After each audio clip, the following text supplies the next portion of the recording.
Bienvenue dans cet enseignement, je suis très enthousiaste. J'ai vraiment hâte de le partager avec vous. Aujourd'hui, je vais parler des alliances. Vous allez voir que nous ne sommes plus sous la loi de Moïse. L'alliance avec Moïse est périmée, ce n'est plus pour nous. Donc nous ne devrions pas essayer d'obéir à la loi, non. Jésus est venu apporter une meilleure chose. Il est venu pour faire une nouvelle alliance. Nous ne sommes donc pas appelés à vivre sous l'ancienne alliance, par la lettre, comme l'appelle la Bible. Car la lettre tue, mais l'esprit donne la vie. C'est ce qu'on voit, car lorsque Moïse est descendu avec les 10 commandements, la loi, ils avaient déjà violé la loi et 3000 personnes moururent.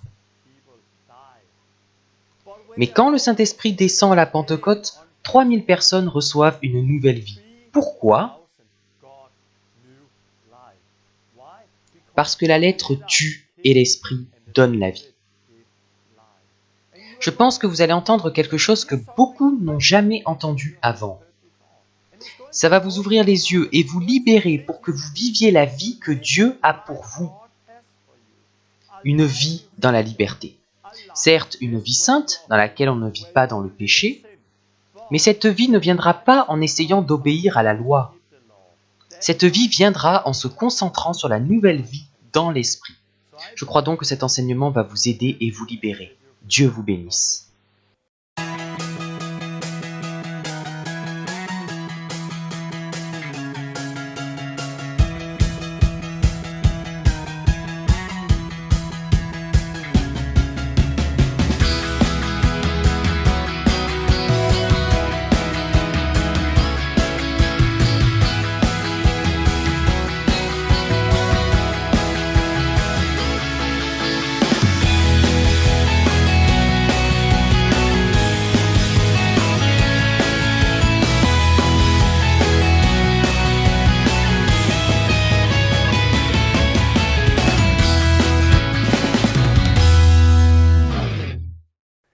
Bienvenue à la Pioneer School et dans cet enseignement. J'ai vraiment hâte de partager ceci avec vous. Je crois que cet enseignement va libérer beaucoup de gens. Ça va vous aider à comprendre ce qu'est vraiment la nouvelle alliance. Ce que Jésus est venu faire et comment nous pouvons marcher dans la liberté. Je crois que c'est vraiment très important et j'ai vraiment hâte de vous le partager. Avant de commencer, je vais partager des témoignages. La dernière fois, j'ai parlé de l'Épître aux Hébreux et j'ai eu beaucoup de retours à ce propos. Je veux juste lire 2 témoignages concernant la dernière leçon. Je pense que ça rend une bonne image de ce qu'il y a dans mon cœur et de ce que Dieu fait. Quelqu'un m'a écrit « Je viens juste de finir la leçon 15, un seul mot, merveilleux. » J'ai commencé à lire l'Épître aux Hébreux juste après la vidéo. J'ai déjà lu entièrement la Bible 20 fois. Je l'ai écouté sur CD 40 fois et j'ai consacré des milliers d'heures à l'étudier. Je n'ai jamais lu l'Épître aux Hébreux comme je le fais maintenant. La sagesse que tu as présentée a complètement transformé ma vie vers un plus grand désir de piété comme je n'en ai jamais eu depuis 1972. Merci de dire la vérité. J'aime ton enseignement, il transforme ma vie. J'aime cela parce que ça montre ce que Dieu fait. Nous avons là une personne qui a lu la Bible du début à la fin environ 20 fois. Qu'il a écouté sur CD 40 fois et qui a des milliers d'heures d'études de la Bible. Mais après avoir vu la dernière leçon de la Pioneer School, elle a lu Hébreux une fois de plus. Et qu'a-t-elle dit ? Je ne l'ai jamais lu comme je le fais maintenant. Elle dit que cet enseignement est en train de transformer sa vie. Et c'est ça que je veux faire. Je veux retirer les lunettes de nos yeux, retirer nos traditions, nos manières de lire la Bible et ce que nous avons toujours entendu dire, de beaucoup de choses sur lesquelles nous avons été enseignés dans l'Église et que nous avons considérées comme vraies. Nous avons une certaine compréhension, non pas basée sur la Bible, mais sur les traditions. Et quand on lit la Bible, on se dit « Oui, c'est bien ce qu'on a entendu ». Ce n'est pas le cas, mais nous pensons que ça l'est. Pourquoi ? Parce qu'on lit la Bible au travers de lunettes. C'est ce que j'ai déjà dit plus tôt. Si vous étudiez pour devenir prêtre luthérien, vous pouvez voir que le baptême des bébés est biblique. Beaucoup peuvent le voir.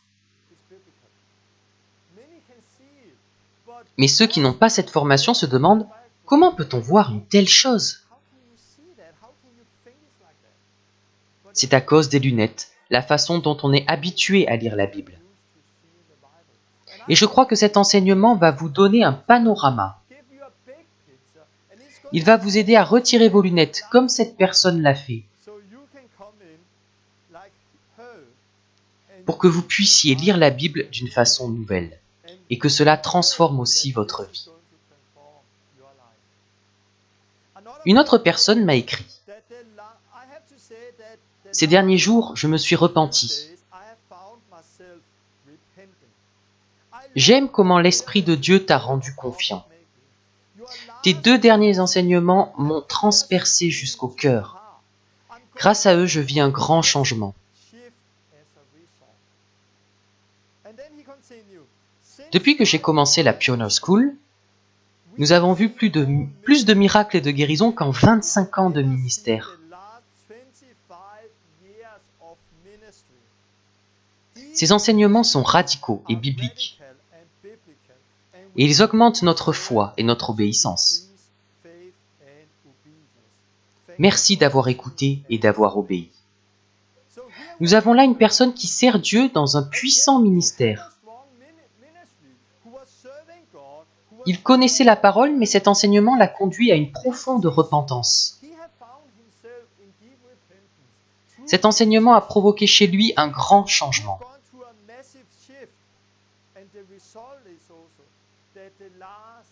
Depuis qu'il a regardé la Pioneer School, il a vu plus de miracles et de guérisons que pendant 25 ans de ministère.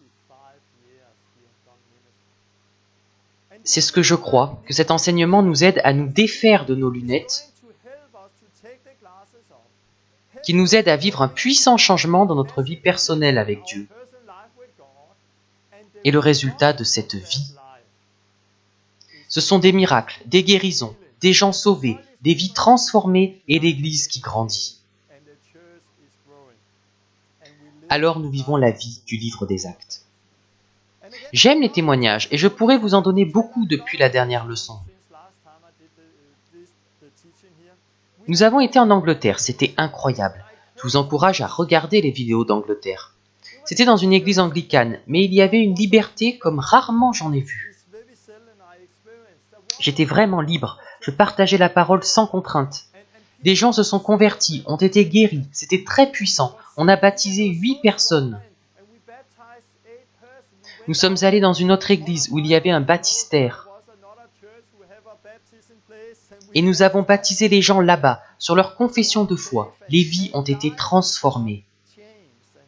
À Londres, nous avons vu des gens être libérés de démons, être guéris, beaucoup de choses. Et Dieu agit presque tous les jours maintenant. Il y a quelques jours, j'ai rencontré une femme qui s'est convertie par le site web. Elle a vécu une délivrance, mais elle n'était pas complètement libérée. Quand ils ont prié, elle toussait, la dépression, la maladie, un démon devait encore sortir d'elle. J'ai prié pour elle il y a quelques jours, et là, elle a été délivrée, c'était vraiment fort. J'étais avec elle dans une pièce et l'Esprit de Dieu est venu. Et elle se tenait comme ça. Cette paix, je n'ai jamais connu une telle paix. Elle pleurait et ça m'a presque fait pleurer aussi. C'était vraiment puissant.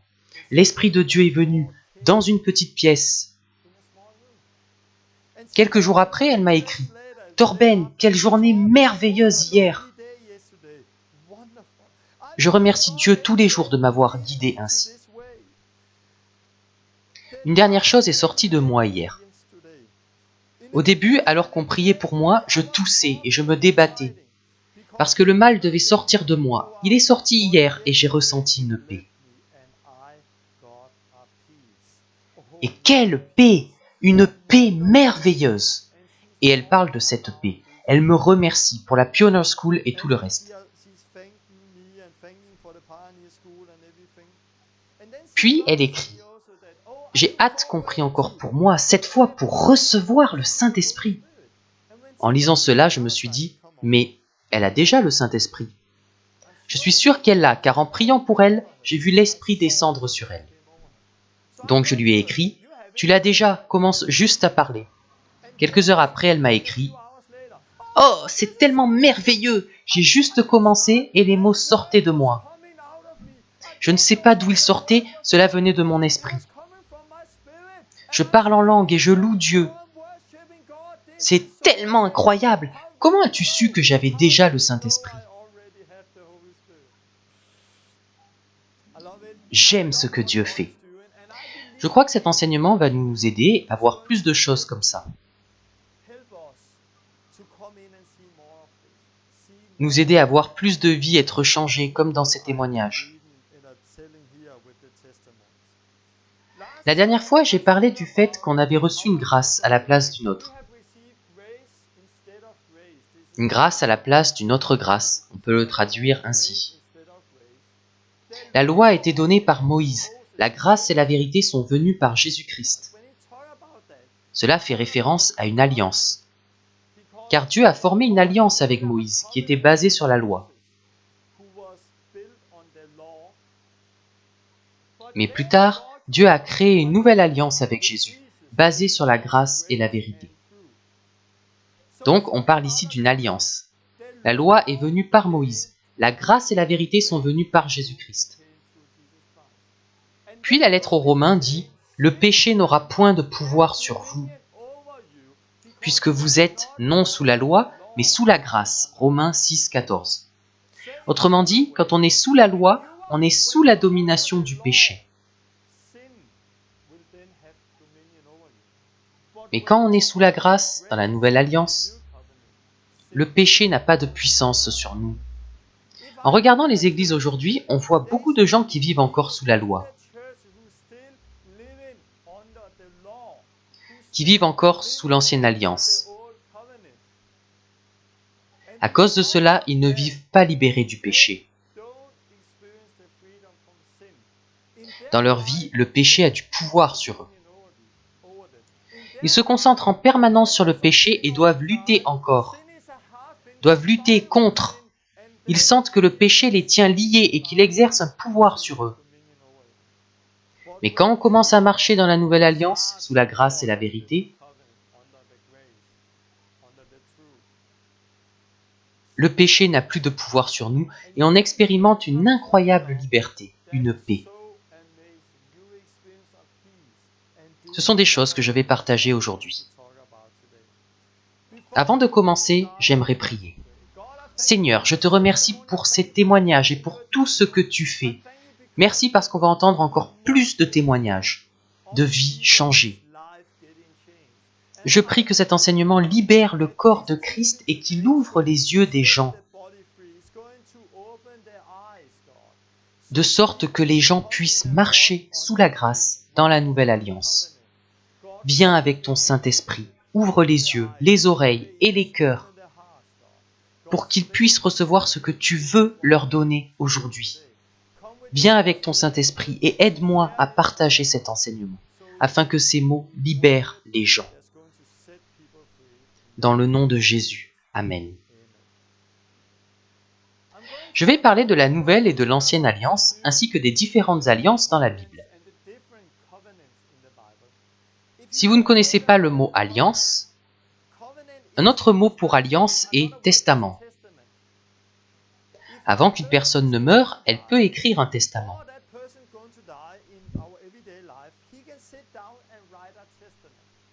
Dans ce testament, elle dit à qui revient les choses qu'elle possède.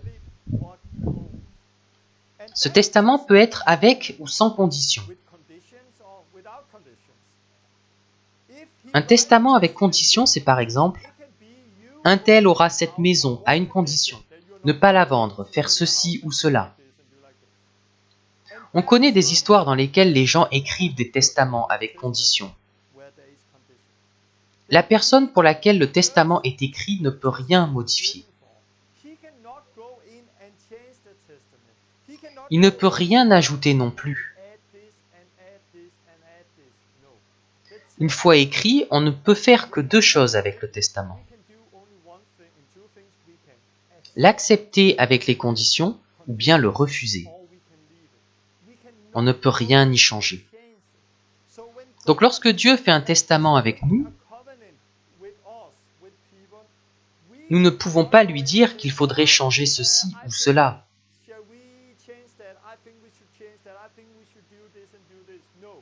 Nous pouvons l'accepter ou le refuser. Nous ne pouvons rien en changer. Maintenant, on va voir différentes alliances dans la Bible.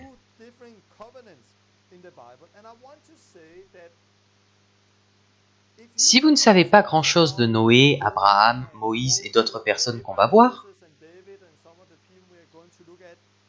je sais que ça peut faire beaucoup d'informations. Mais ça va devenir vraiment intéressant plus tard. Je vous encourage donc à me suivre pendant que je parcours toutes ces choses, car ensuite, quand nous verrons la nouvelle alliance, vous aurez une image très claire de la façon dont tout cela nous mène au temps que nous vivons aujourd'hui. Donc, c'est vraiment important. On va d'abord regarder la première alliance de Dieu avec Noé. Au commencement, Dieu créa les cieux, la terre et toutes choses. Il plaça Adam et Ève dans le jardin, mais ils ont péché et ont été expulsés du jardin et la mort est entrée dans le monde. Après cela, Dieu regretta d'avoir créé l'homme parce qu'il commettait le mal tout le temps. Donc Dieu a voulu détruire la terre, mais il a trouvé Noé. Et Dieu sauva Noé et sa famille, en leur disant de construire une arche. C'est ce qu'ils firent, et quand ils sortirent de l'arche, Dieu fit une alliance avec eux. Il leur dit que la vie est sainte. Il leur parla de la vie et de ses projets. Puis Dieu dit, dans Genèse chapitre 9, « Voici, j'établis mon alliance avec vous et avec votre descendance. » Donc Dieu fait une alliance avec Noé et avec ses descendants qui viendront après lui. Qui sont ces descendants? Nous en faisons également partie. Car cette alliance n'était pas seulement avec Noé, mais avec la terre entière. Dieu dit qu'il établit son alliance et qu'il n'y aura plus de déluge pour anéantir la terre. Il n'y aura plus jamais de déluge. C'est ici le signe de l'alliance que j'établis entre moi et vous, et tous les êtres vivants qui sont avec vous pour les générations à venir. J'ai placé mon arc dans la nuée, et il servira de signe d'alliance entre moi et la terre.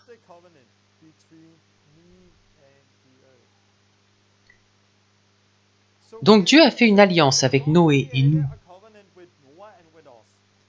disant que plus jamais il ne détruira tout ce qui vit par un déluge, et qu'il met l'arc-en-ciel comme signe de l'alliance.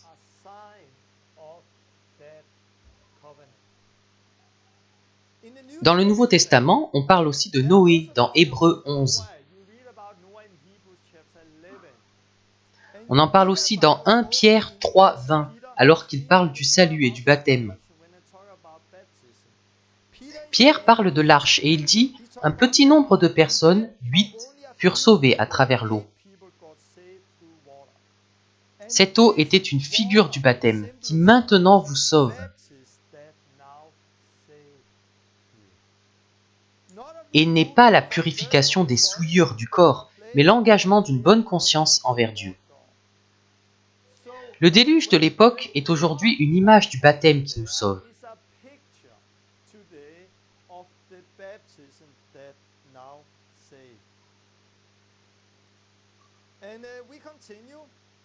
Plus tard, Dieu fait une alliance avec Abraham. Quand Abraham a 75 ans, Dieu lui dit de quitter sa maison et d'aller à un endroit où il veut l'emmener.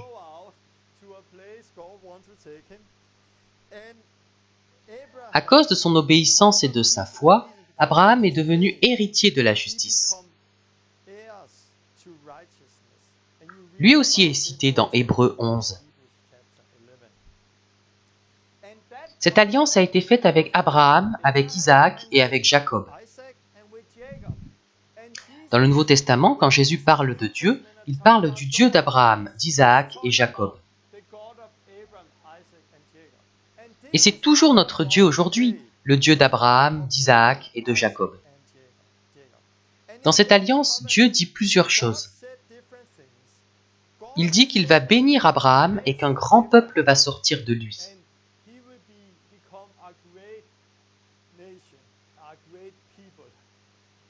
Il parle d'un peuple nombreux et d'une terre que ce peuple va hériter.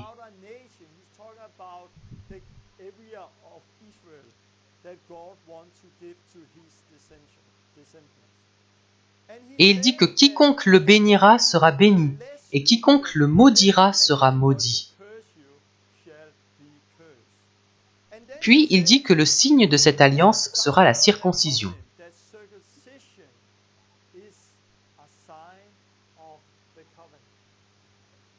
Je vais juste en lire un bout, c'est vraiment intéressant.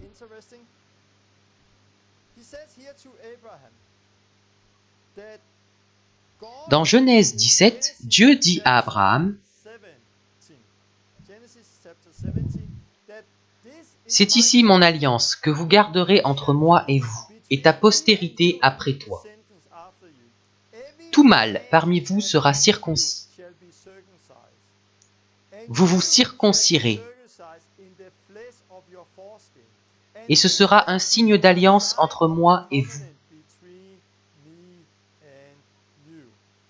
Puis il dit, « Un mâle incirconcis, qui n'aura pas été circoncis dans sa chair, sera exterminé du milieu de son peuple. »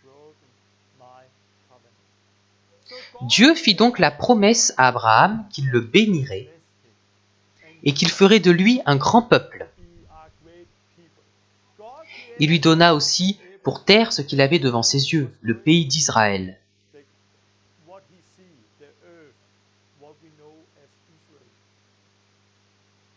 Le signe de l'alliance qu'il devait porter était la circoncision du prépuce.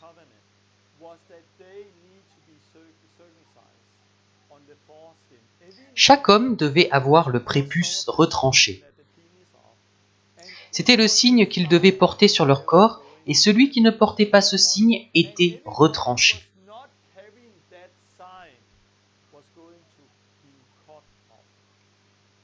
Cette alliance est pour les Israélites. Seulement pour eux. Je ne suis pas juif, donc elle ne me concerne pas directement. Mais d'un autre côté, elle est aussi pour moi, car par la foi, Abraham est aussi mon père. Et la Bible dit que celui qui les bénit sera béni, et celui qui les maudit sera maudit. Dieu est fidèle. Quand on dit cela, ça signifie qu'il est fidèle à sa parole. Si vous bénissez Israël, vous serez bénis. Si vous le maudissez, vous serez maudits. Pourquoi ? Parce que Dieu est fidèle. Que font les pays musulmans ? Ils maudissent Israël. Et parce qu'ils font cela, ils ne sont pas bénis. Partout où l'islam prend le dessus, le pays n'est pas béni.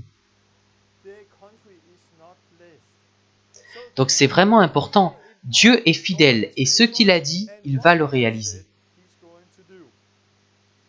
Le Nouveau Testament parle aussi de cela, car c'est aussi une image du temps que l'on vit.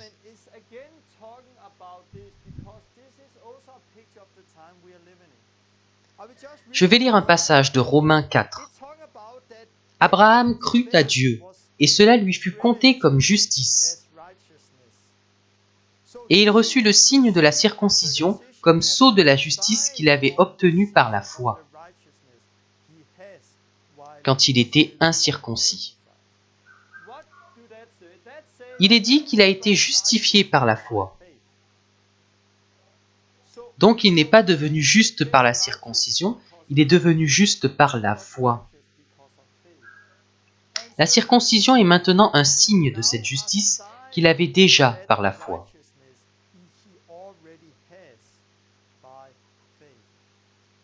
Par cela, il est devenu notre Père, à nous qui ne sommes pas circoncis, mais qui avons la foi. Vous et moi, qui ne sommes pas juifs, et il est aussi devenu le Père des Juifs. Romains 4 parle de tout cela. Encore une fois, c'est une image de la nouvelle alliance d'aujourd'hui. Que dit Jésus? Celui qui croit et qui est baptisé sera sauvé.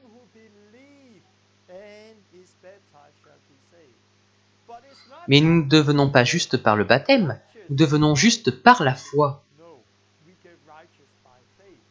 Mais le baptême est un signe pour la justice que l'on a déjà.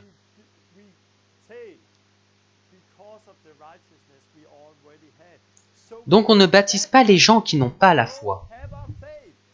Ils doivent avoir la foi et ensuite ils ont besoin d'être baptisés. Je vais lire un passage de Colossiens 2, dans lequel on voit que la circoncision est une image du baptême d'aujourd'hui. En Jésus, vous avez été circoncis d'une circoncision qui n'est pas faite par la main des hommes, c'est-à-dire le dépouillement du corps de la chair, la circoncision du Christ. Enseveli avec lui par le baptême, vous êtes aussi ressuscité avec lui. Donc à cette époque, dans l'Ancienne Alliance, il recevait la justice par la foi. Abraham reçut la promesse par la foi. Puis il retranchait le prépuce. C'est une image de ce que nous vivons aujourd'hui. Aujourd'hui, nous ne sommes plus circoncis dans la chair en tranchant le prépuce. Nous sommes circoncis en retranchant le péché, l'ancienne vie. Lorsque nous sommes baptisés en Jésus-Christ. À quel point le baptême d'eau est-il important? Certains disent que le baptême n'est pas important car nous sommes justifiés par la foi et non par le baptême, donc il n'y a pas besoin de se faire baptiser. Mais, qu'est-ce que Dieu a dit à Abraham? Que quiconque ne serait pas circoncis serait retranché.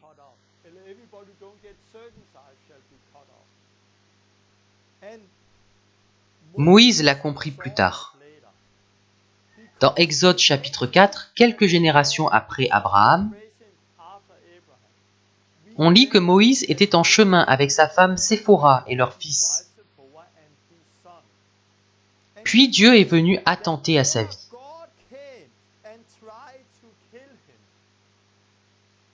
Séphora a alors pris une pierre tranchante pour couper le prépuce du fils de Moïse.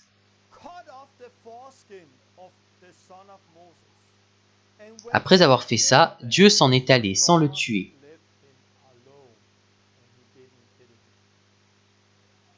Quand nous lisons Exode 4, 24 à 26,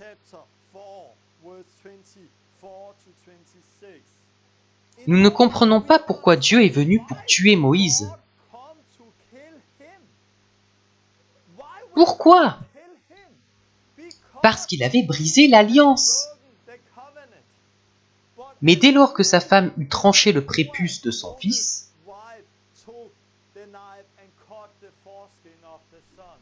Dieu ne le tua pas et il s'en alla.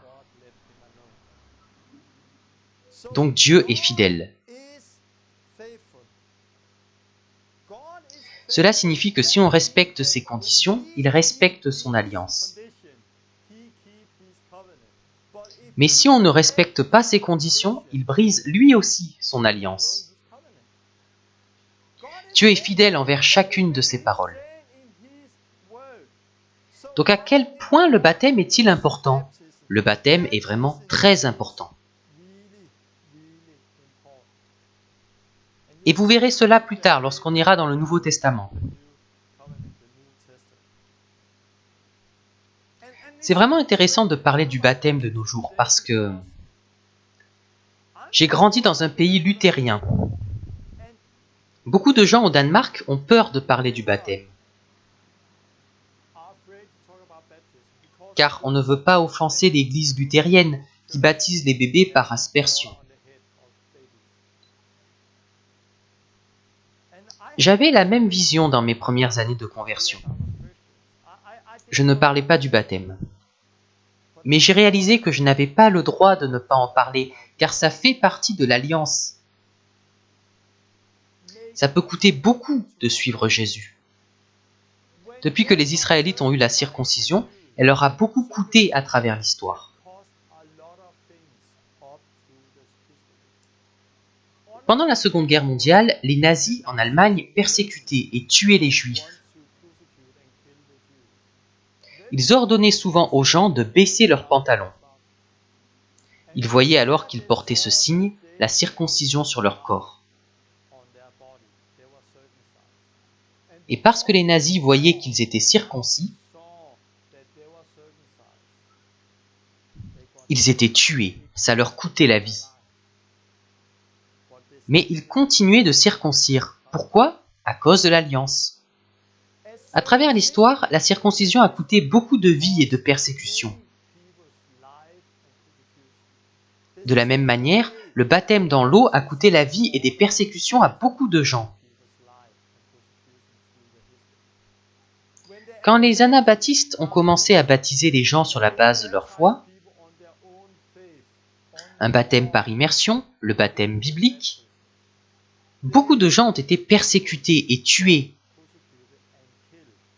à cause des églises catholiques, luthériennes, calvinistes. Beaucoup de gens sont morts à cause de cette vérité. Mais aujourd'hui, ça n'a plus d'importance. On ne veut offenser personne. Je vais être mal vu par ma famille, mes amis, ma tradition si je le fais. Donc je ne le fais pas, car on est justifié par la foi, et le baptême n'est qu'un signe. Oui, le baptême est un signe, mais c'est bien plus qu'un signe comme on se l'imagine. On le voit très clairement dans la circoncision. L'église luthérienne baptise les bébés et dit que les bébés ont besoin d'être baptisés car la circoncision se faisait le 8e jour. Mais il faut avoir la foi pour être baptisé. Nous ne devrions donc pas baptiser des bébés, mais des croyants sur la base de leur foi. C'est ce qu'on voit dans la Nouvelle Alliance avec Jésus-Christ. Continuons. L'alliance avec Moïse. L'alliance que Dieu a faite avec Moïse est une alliance différente des précédentes.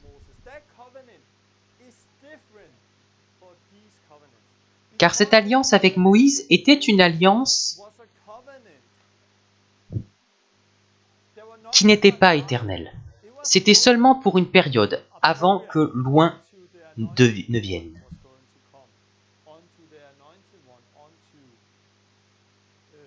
Avant que le Messie, le Christ, ne vienne. Cette alliance n'était donc pas éternelle comme les précédentes.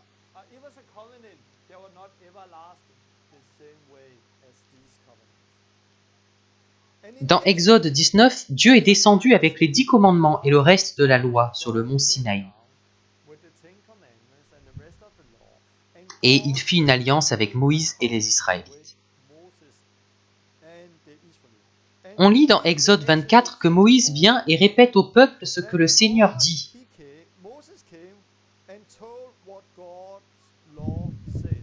Les Israélites affirment qu'ils feront tout ce que le Seigneur leur dira de faire. Alors Moïse prend le sang d'un animal, en asperge le peuple et dit « Voici le sang de l'alliance que l'Éternel a faite avec vous, selon toutes ses paroles. »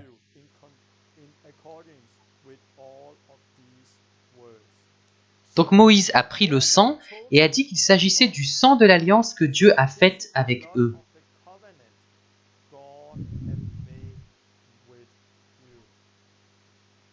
Il répandit du sang sur le peuple et sur la loi. C'est très intéressant, car plus tard, il y a une personne appelée Jésus-Christ qui va dire pratiquement la même chose. Il prit la coupe et dit « Ceci est mon sang, le sang de l'alliance. » Donc avec Moïse, il y a eu le sang de l'alliance, puis Jésus est venu avec le sang de la nouvelle alliance. L'alliance avec Moïse était que Dieu les bénirait s'ils gardaient toute sa loi.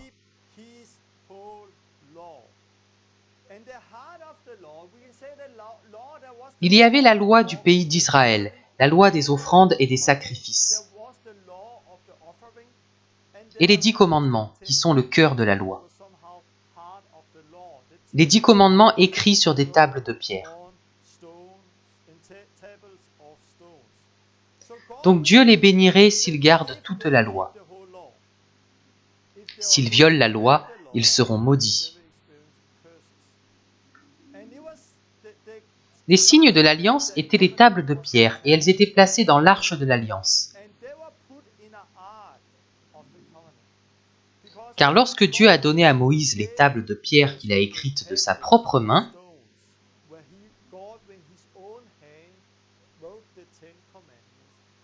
il lui a dit de construire une arche et de mettre dedans les tables de la loi.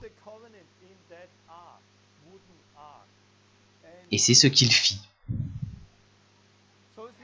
C'est vraiment intéressant, encore une fois, Dieu est fidèle. S'ils gardent sa loi, ils seront bénis. Mais s'ils violent la loi, ils seront maudits. Et on voit cela à travers toute l'histoire. Les Israélites, étant sous cette loi, ont été maudits et bénis à travers l'histoire. Si on regarde dans la loi quelles sont les malédictions qui doivent venir sur ce peuple, c'est presque comme étudier la Seconde Guerre mondiale. Et comment les Juifs ont été tués et persécutés.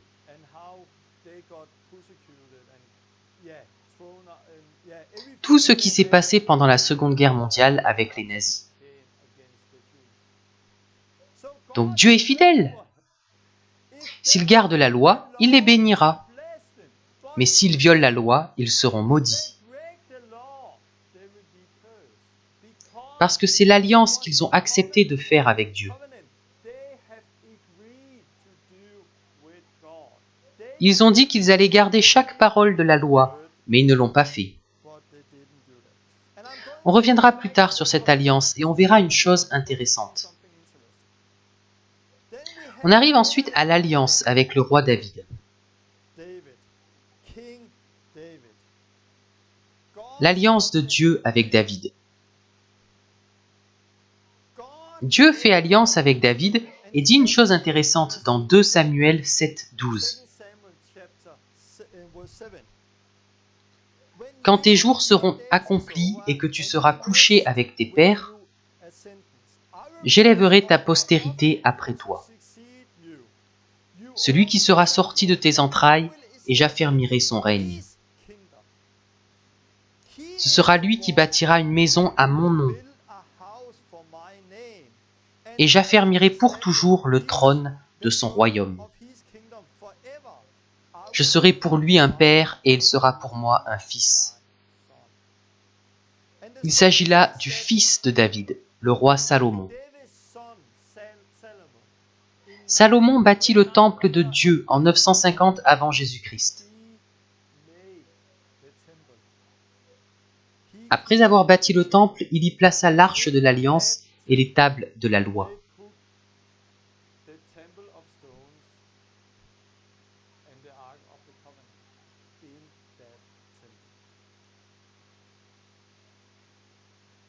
Mais aujourd'hui, on sait que ce dont parle Dieu ici, le fait qu'il va établir le trône du fils de David pour toujours, et qu'il sera un père pour lui, et qu'il sera son fils. On sait qu'on parle de Jésus. Il parle de Jésus en disant qu'un jour, le Fils de Dieu va venir.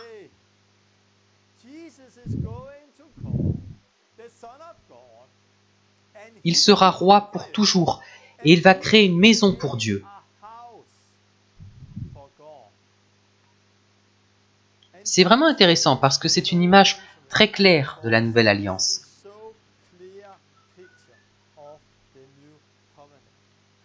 Dieu dit à David que l'un de ses descendants régnera pour toujours et que celui-ci doit construire un temple.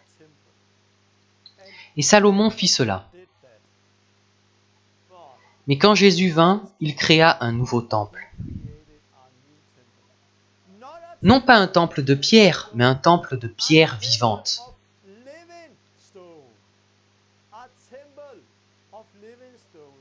Nous sommes le temple de Dieu. Et où sont les 10 commandements, le cœur de l'Alliance? Ils ne sont pas placés dans un temple physique.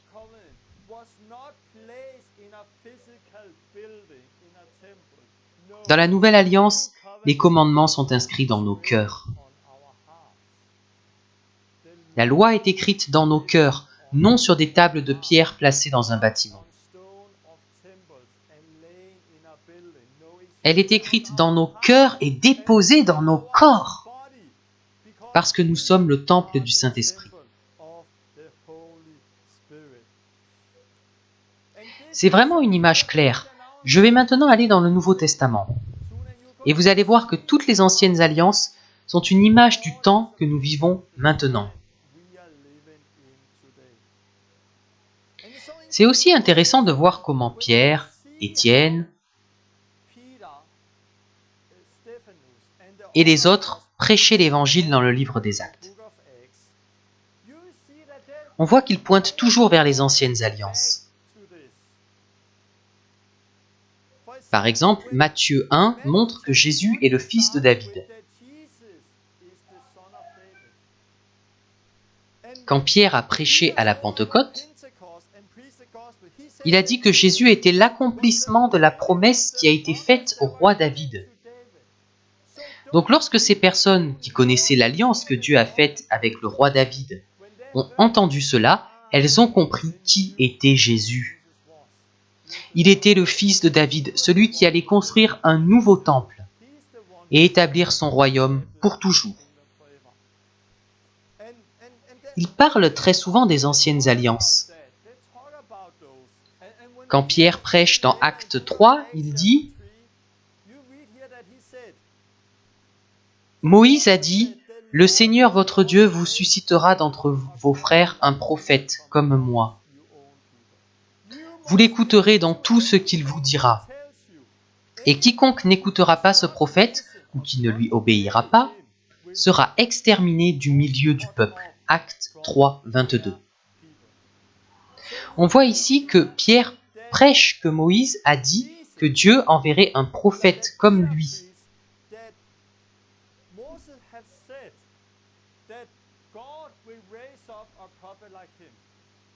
Et que nous devrions écouter ce prophète. Et quiconque n'écoute pas, n'obéit pas à ce prophète sera retranché.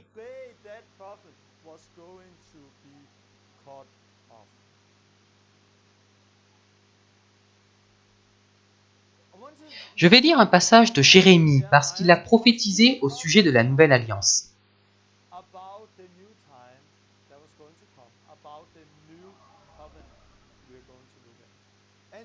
Et il dit ceci au sujet de la Nouvelle Alliance, Jérémie 31-33. « Mais voici en quoi consistera l'alliance que je conclurai avec Israël, déclare le Seigneur. J'inscrirai mes instructions en eux, je les graverai dans leur cœur. Je serai leur Dieu et ils seront mon peuple. Aucun d'eux n'aura plus besoin de s'adresser à ses frères pour leur enseigner à me connaître. Car tous me connaîtront, déclare le Seigneur, du plus petit jusqu'au plus grand. En effet, je pardonnerai leurs torts, je ne me souviendrai plus de leurs fautes. Quand Jérémie a prophétisé sur la nouvelle alliance que Dieu ferait,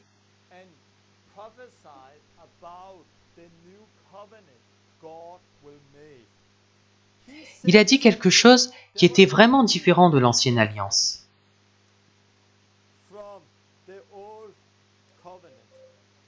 L'alliance avec Moïse. Car lorsque Moïse est venu avec l'alliance, Dieu a écrit les 10 commandements de sa propre main sur des tables de pierre.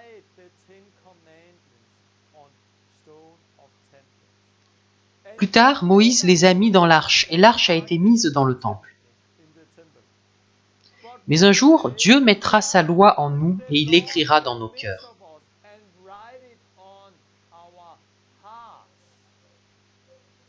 Voilà la différence. La loi n'était pas écrite dans les cœurs, mais à l'extérieur sur des tables de pierre.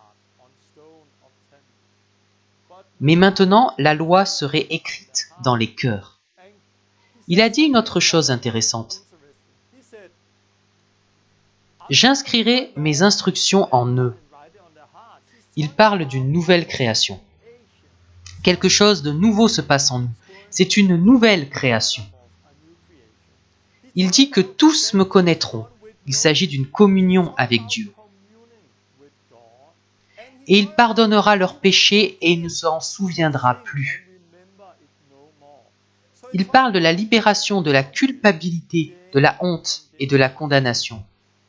C'est vraiment intéressant parce que la nouvelle alliance avec Jésus-Christ, l'époque que nous vivons actuellement, a réalisé quelque chose que l'ancienne alliance avec Moïse ne pouvait pas. Et qu'est-ce que c'est? Une nouvelle création. Créer une communion entre nous et Dieu. Et nous libérer de la culpabilité, de la honte et de la condamnation. Je ne me sens pas condamné, je ne ressens pas de honte. Je ne suis pas tourmenté par la culpabilité. Pourquoi? Parce que je ne suis pas sous la loi, sous l'ancienne alliance. Je suis dans une nouvelle alliance avec Jésus-Christ. Grâce à cela, je suis une nouvelle créature. La loi de Dieu est écrite dans mon être intérieur, dans mon cœur.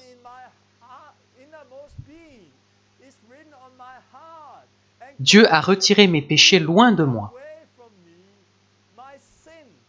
Et il ne s'en souvient plus. C'est pourquoi je suis libre de la culpabilité,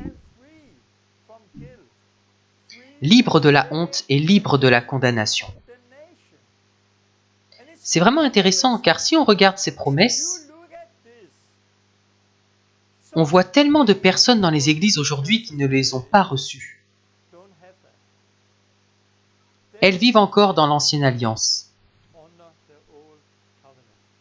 C'est ce qu'on va voir maintenant. On va voir ce qu'est la nouvelle alliance.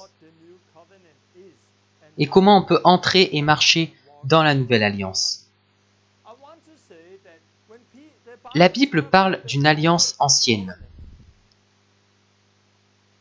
Cela ne signifie pas que tout ce qu'on y trouve est obsolète.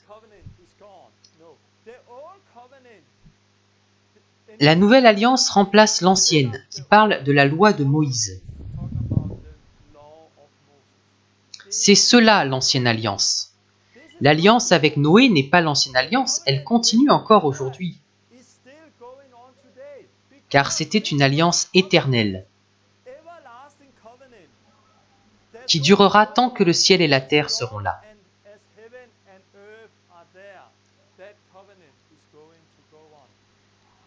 Mais celle de Moïse devait durer jusqu'à l'arrivée du Messie, du Christ.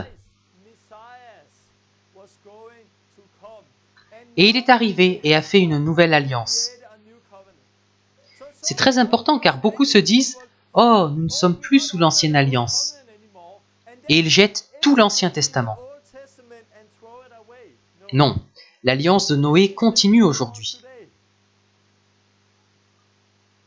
Il est juste question de la loi de Moïse. Nous ne sommes plus sous cette loi.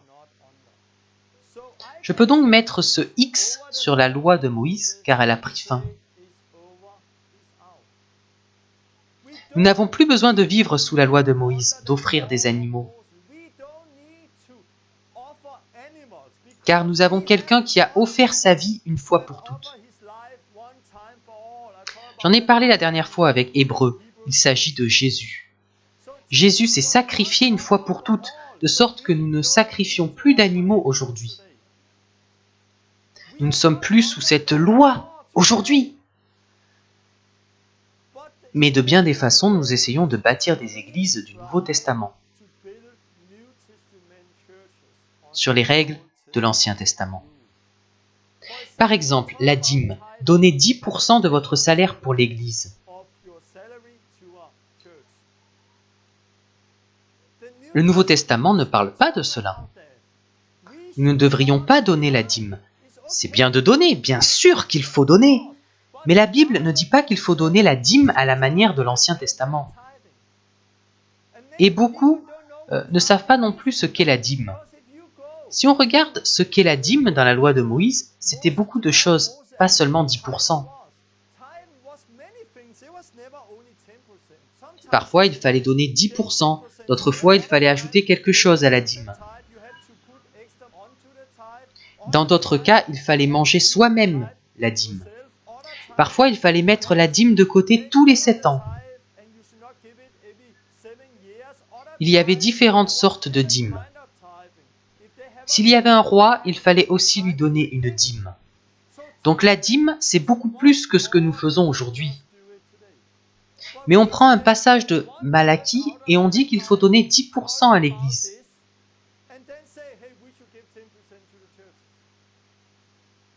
Non, nous ne sommes pas sous cette loi. Quand on commence à se mettre sous la loi, quelque chose ne va pas. Alors on dit, oui, mais Jésus parle de la dîme. Il y a une chose à comprendre. Le problème, c'est qu'on a divisé la Bible de telle façon que nous avons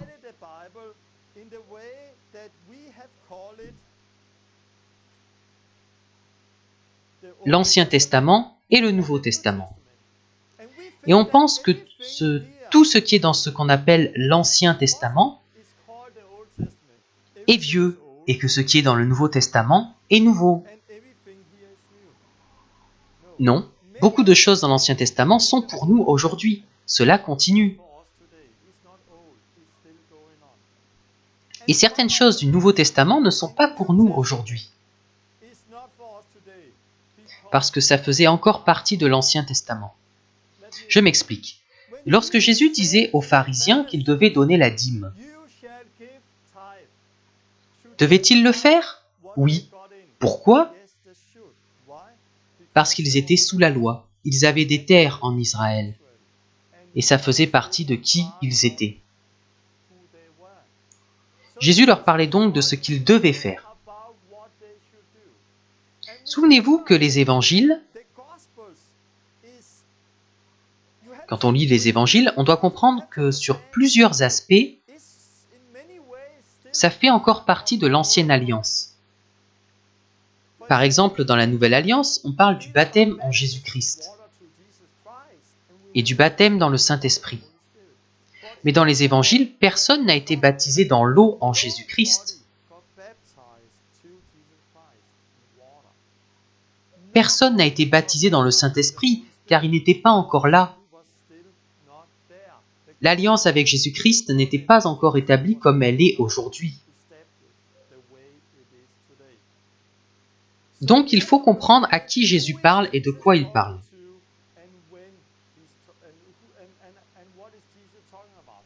Parfois, il parle aux gens qui sont sous la loi. D'autres fois, il parle de ce qui est à venir.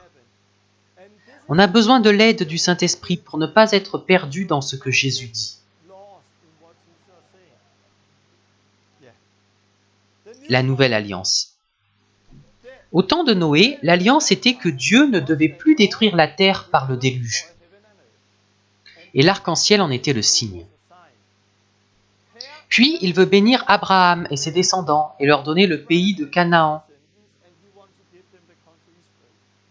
La circoncision était le signe. Puis avec David, il dit qu'un roi va régner pour toujours et qu'un temple sera construit. Puis Jésus est venu et son alliance est différente de celle de Moïse. Parce que c'est une alliance pour tous ceux qui croient. Ce n'est pas seulement pour les Juifs, c'est pour tous ceux qui croient. La condition est de persévérer dans la foi. Il n'est pas suffisant de croire juste une fois. On doit croire et continuer de croire. Et les signes sont le baptême et le Saint-Esprit comme héritage. On voit cela dans Éphésiens 1:13 et Actes 2:38 à 39. Donc le signe qu'on entre dans la nouvelle alliance est le baptême, le Saint-Esprit.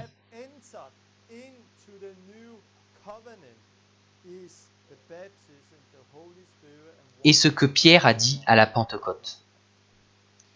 C'est vraiment intéressant parce que les Juifs, au début du livre des Actes,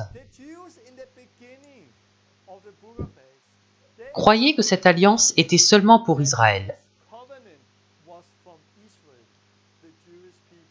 et pas pour les non-juifs. Mais après, Dieu a parlé à Pierre et l'a envoyé chez Corneille, une maison de non-juifs. Une fois là-bas, Pierre a prêché et il a vu le Saint-Esprit venir sur ces non-juifs.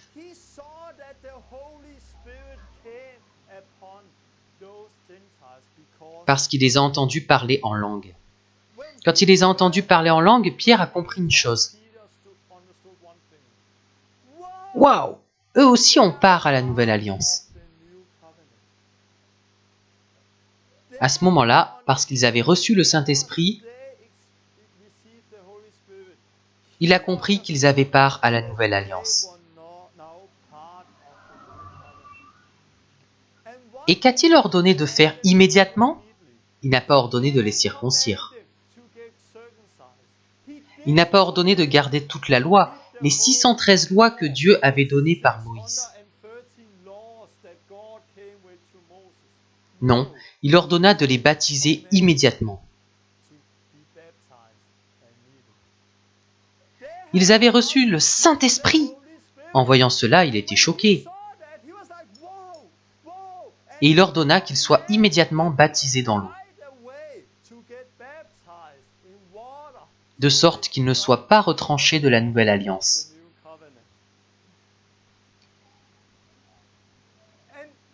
Nous devons comprendre que notre Dieu est un Dieu d'alliance. Nous servons un Dieu qui fait des alliances avec nous. Et nos vies font partie de cela. Quand la Bible dit qu'aujourd'hui, par la grâce de Dieu, nous sommes sauvés par la foi, ça ne signifie pas que les gens n'ont pas besoin d'être baptisés ou qu'ils n'ont pas besoin de recevoir le Saint-Esprit.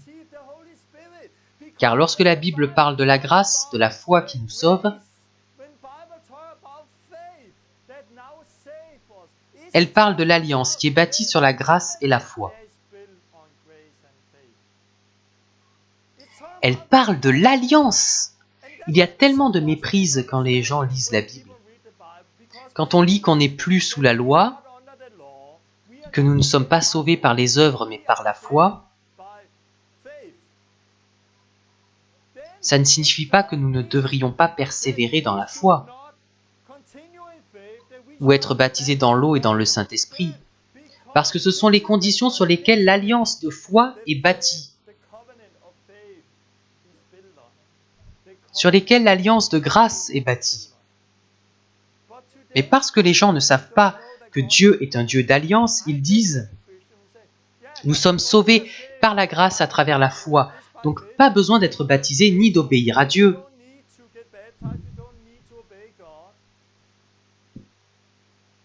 Cela montre qu'ils n'ont pas compris ce que sont la grâce et la foi, qu'il est question de l'alliance avec Jésus-Christ.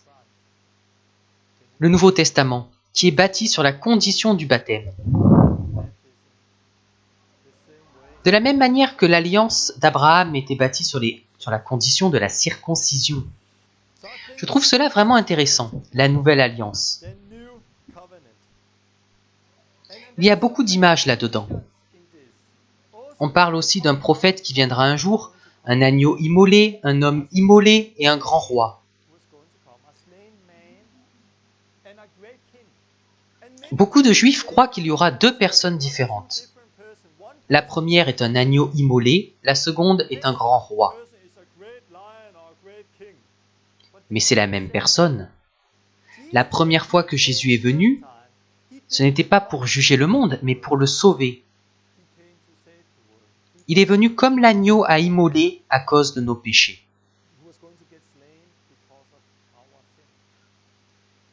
Il est venu pour établir une nouvelle alliance. La prochaine fois, il reviendra comme un roi. Et il va juger le monde. Il faut avoir la vue d'ensemble pour comprendre la Bible. Moïse a parlé du sang de l'alliance. Plus tard, dans Luc 22:20, Jésus prit la coupe et dit « Cette coupe est la nouvelle alliance en mon sang, qui est répandue pour vous. »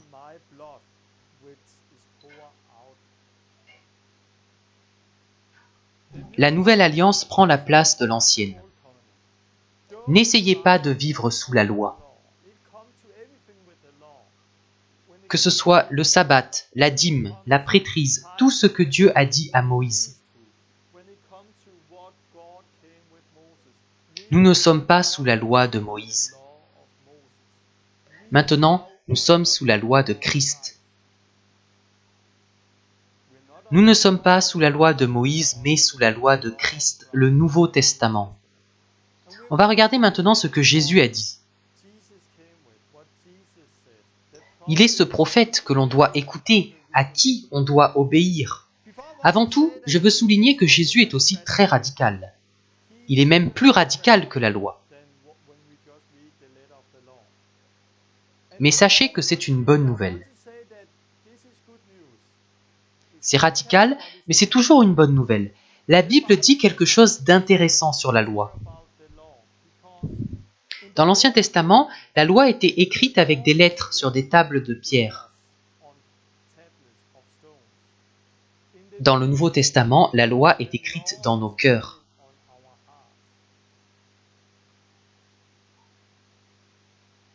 Nous vivons maintenant dans la Nouvelle Alliance. 2 Corinthiens 3:6 dit « Il nous a aussi rendus capables d'être ministres d'une nouvelle alliance. » Non de la lettre, mais de l'esprit. Car la lettre tue, mais l'esprit fait vivre. La grande différence, c'est que ici, l'accent était mis sur la lettre. La nouvelle alliance se focalise sur l'esprit qui est derrière la lettre. La lettre tue, l'esprit donne la vie. On peut voir une image claire de cela. Quand Dieu a fait l'alliance et que Moïse est descendu avec les 10 commandements, ils avaient déjà brisé l'alliance. Beaucoup d'entre eux avaient violé les commandements et fait une idole. Ils avaient fait un veau d'or et ils l'adoraient. Et que s'est-il passé? Ils avaient violé la lettre. Et 3000 personnes sont mortes. 3000 personnes se sont fait tuer. Lorsque Moïse est descendu du mont Sinaï avec les 10 commandements, 3000 se sont fait tuer. La lettre tue, mais l'esprit donne la vie. Quand le Saint-Esprit descendit à la Pentecôte, 3000 personnes ont reçu une nouvelle vie. C'est vraiment puissant de voir ce parallèle, car le Saint-Esprit est descendu le jour où il célébrait le don de la loi à Moïse. Des années plus tard, alors que la Nouvelle Alliance avait commencé, ils étaient réunis. Ils étaient réunis à Jérusalem pour célébrer le don de la loi à Moïse.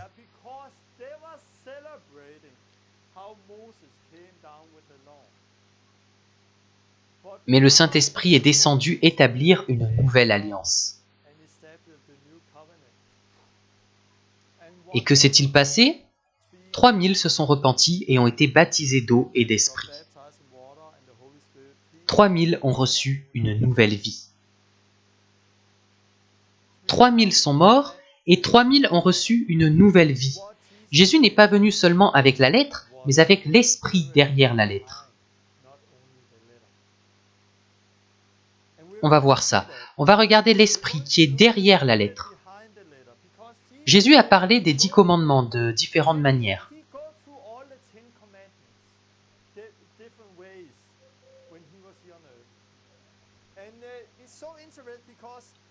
Il est très clair sur 9 des 10 commandements.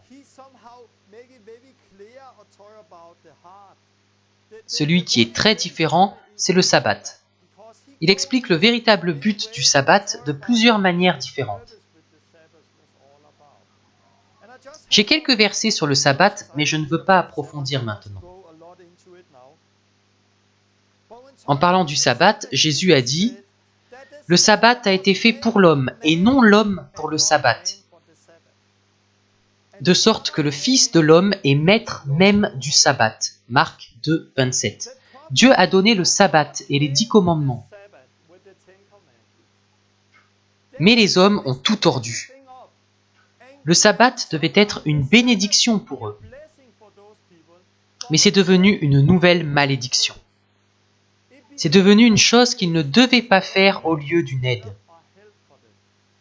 C'est très intéressant car l'état d'esprit juif, c'est on ne peut travailler pendant le sabbat, on ne peut rien faire le jour du sabbat, on ne doit pas se couper les cheveux, on ne doit pas aider les autres, on ne peut rien faire pendant le sabbat. Puis Jésus est venu et il a accompli toute la loi. Est-ce que Jésus a aussi accompli le sabbat ? Oui, il l'a fait. Mais en Jean 5, on lit qu'il y avait une personne malade et que Jésus l'a guérie. Et les pharisiens, les leaders juifs, l'ont persécuté à cause de ça. Puis Jésus dit « Mon Père est à l'œuvre jusqu'à présent, et moi aussi je suis à l'œuvre. » Jean 5, 17. Donc pour Jésus, le sabbat était un sabbat d'œuvre pour le royaume de Dieu. Ce n'était pas un sabbat où on s'assoit, on ne fait rien, puis on va à l'église. Non, c'était un sabbat où il sortait, il bénissait les gens, guérissait les gens et délivrait les gens. Sommes-nous sous le sabbat aujourd'hui ? Non, car ce repos, nous l'avons en Jésus-Christ. Et dans les épîtres, personne ne dit qu'on devrait garder le sabbat. Romains 14, 5 dit « Tel fait une distinction entre les jours, tel autre les estime tous égaux. Que chacun ait en son esprit une pleine conviction. » Je veux en venir au reste de la loi maintenant. Je ne veux pas aller trop loin dans le sabbat. Soyons guidés par l'esprit, c'est bien plus simple. Pour le reste de la loi, les 10 commandements, Jésus parle non pas de la lettre, mais du cœur derrière la lettre. Il dit une chose intéressante sur le meurtre. Vous avez entendu, il parle de la loi, qu'il a été dit aux anciens, « Tu ne tueras point, celui qui tuera mérite d'être puni par les juges. » C'était la loi. Puis il continue, « Mais moi je vous dis, et il dit quelque chose de plus radical, si vous avez de la haine dans votre cœur, vous êtes un meurtrier, et quiconque dit, imbécile, est en danger de mort éternelle dans le feu. » Il continue sur l'adultère en disant, « Vous avez appris qu'il a été dit, tu ne commettras point d'adultère. Mais moi, je vous dis que quiconque regarde une femme pour la convoiter a déjà commis un adultère avec elle dans son cœur. » Et il continue. Il a été dit que celui qui répudie sa femme lui donne une lettre de divorce. Mais moi je vous dis, et il continue et finit par « Celui qui épouse une femme divorcée commet un adultère. » Ce qu'on voit ici, c'est que Jésus ne se concentre pas seulement sur la lettre de la loi. Il se concentre sur le cœur derrière la lettre. Les pharisiens étaient comme ça. Je n'ai jamais tué personne. Je suis juste, je n'ai jamais tué, jamais commis d'adultère. Je ne suis jamais allé faire ces choses. Je n'ai jamais divorcé. Mais Jésus a atteint l'esprit derrière leur cœur. Et il a dit, peut-être ne l'avez-vous pas fait physiquement, mais vous avez de la haine dans le cœur. Donc vous êtes des meurtriers. Vous regardez une autre femme avec envie, donc vous commettez l'adultère. Et ainsi de suite. C'était le problème des pharisiens. Ils étaient seulement concentrés sur la lettre de la loi. Vous devez faire ce qui est juste. Mais leur cœur était totalement rebelle à Dieu. Leur cœur était le problème. Et Dieu ne veut pas un peuple qui le sert par la lettre, mais qui, à l'intérieur, lui est complètement rebelle.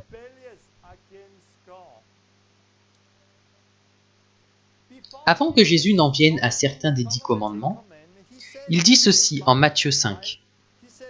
« Ne croyez pas que je sois venu pour abolir la loi ou les prophètes. Je suis venu non pour abolir, mais pour accomplir. En d'autres termes, je ne suis pas venu détruire la loi, mais je suis venu pour qu'elle se fasse. » En quelque sorte, c'est ce qu'il dit. Je suis venu pour qu'elle se fasse. Je suis venu pour vous aider à ce qu'elle se fasse, de sorte que vous ne viviez pas seulement par la lettre, mais par l'esprit. Je vous le dis en vérité, tant que le ciel et la terre ne passeront point, il ne disparaîtra pas de la loi un seul iota ou un seul trait de lettre, jusqu'à ce que tout soit arrivé. Celui donc qui supprimera l'un de ces plus petits commandements et qui enseignera aux hommes à faire de même, sera appelé le plus petit dans le royaume des cieux. Mais celui qui les observera et qui enseignera à les observer, celui-là sera appelé grand dans le royaume des cieux.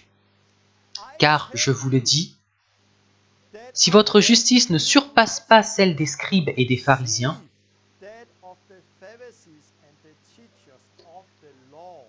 vous n'entrerez point dans le royaume des cieux. Donc Jésus n'est pas venu pour détruire la loi. Il est venu pour que la loi se fasse. Il est venu pour qu'elle se réalise. Et je crois que les lois comme celle des sacrifices sont complètement terminées. Nous ne sacrifions plus car Jésus s'est sacrifié une fois pour toutes. La loi du temple est terminée. Jésus est venu pour créer un nouveau temple. Qu'en est-il des 10 commandements? La lettre est caduque. Nous ne vivons plus par la lettre. En tant que chrétiens, nous ne vivons plus par les 10 commandements, en essayant d'obéir à la lettre. Non, nous devrions vivre la nouvelle vie et vivre par l'esprit derrière la lettre. Nous ne sommes plus sous les 10 commandements aujourd'hui. Sous les 10 commandements écrits sur la pierre. Maintenant, ils sont écrits dans nos cœurs. Vous allez voir cela plus tard. Donc la loi est finie parce que Jésus est venu l'accomplir. Il est venu pour qu'elle se fasse par son esprit. Et il dit, si votre justice ne surpasse pas celle des scribes et des pharisiens, vous n'entrerez point dans le royaume des cieux. Essayez d'imaginer Jésus dire cela. Vous êtes un juif et vous voyez les pharisiens et les enseignants qui vivaient par la lettre et qui faisaient tout par la lettre.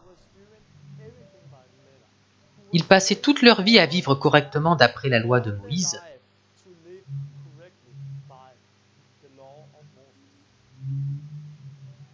Ils utilisaient beaucoup plus de temps, beaucoup plus d'énergie, beaucoup plus d'enthousiasme à obéir à la loi que vous ne l'avez jamais fait.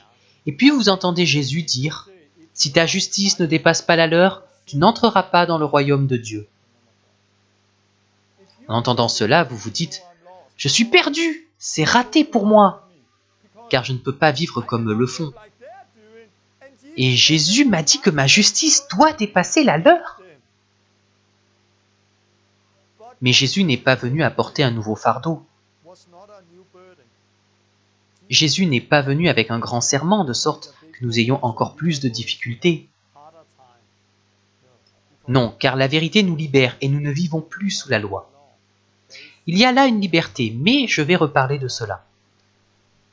Jésus a parlé de certaines choses, et pour eux c'était vraiment radical. Vous allez voir une chose intéressante. Il parle du divorce à un moment, et plus tard il en reparle avec ses disciples. Et on lit dans Matthieu 19, je vais prendre certains versets, qu'il parle de divorce, de remariage, etc. Et Jésus dit ici, « N'avez-vous pas lu qu'au commencement, le Créateur fit l'homme et la femme ?» Quand Jésus parle de cela avec ses disciples plus tard, il dit, « Au commencement, le Créateur fit l'homme et la femme. »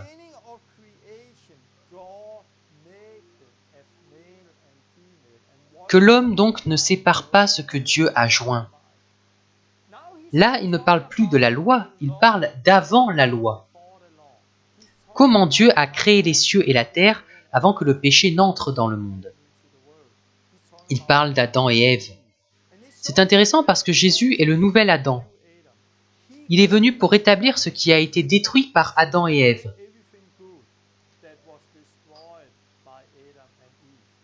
Donc ils parlent de ça, mais ils ne comprennent pas. Alors ils lui disent « Pourquoi donc Moïse a-t-il prescrit de donner à la femme une lettre de divorce et de la répudier ?»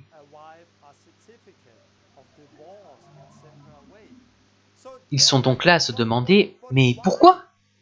Si c'est ce que tu dis maintenant, Jésus, alors pourquoi Moïse nous a autorisés à faire cela ?» Jésus a répondu « Moïse vous a permis de répudier vos femmes.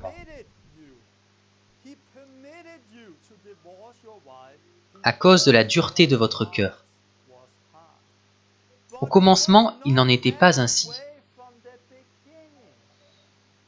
Ça, c'est vraiment intéressant. Ce que disait Jésus était radical. C'était bien plus radical que ce que la loi de Moïse disait.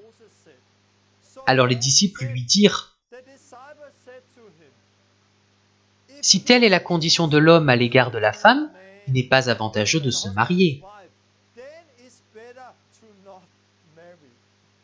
Donc essayez d'imaginer, nous avons là les Juifs, les disciples qui connaissent la loi. Et ils parlent de cela avec Jésus. Et ils disent à Jésus, « Qu'en est-il du divorce ?» Il leur répond qu'au commencement, il n'en était pas ainsi.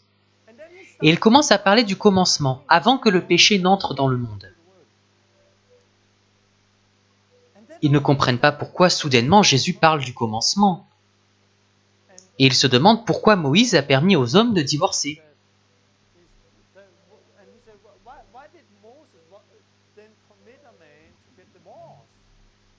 S'il en était ainsi. Et Jésus répond, « C'est à cause de la dureté de votre cœur que Moïse vous a permis de répudier vos femmes. »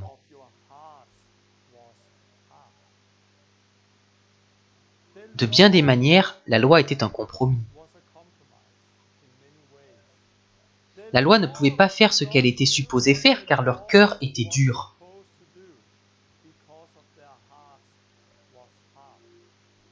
Leur cœur était dur, ils étaient comme de la pierre. Et à cause de ces cœurs durs, Moïse a permis une chose qui n'existait pas au commencement. Moïse a permis à un homme de divorcer de son épouse. Mais Jésus est venu en étant beaucoup plus radical. Il est venu pour que la loi soit faite. Il est venu pour rétablir tout ce qui a été détruit par Adam et Ève.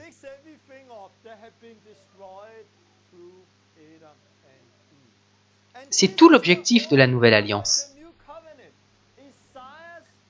Jérémie a prophétisé là-dessus, de même Ézéchiel. Voyons ce qu'il a dit.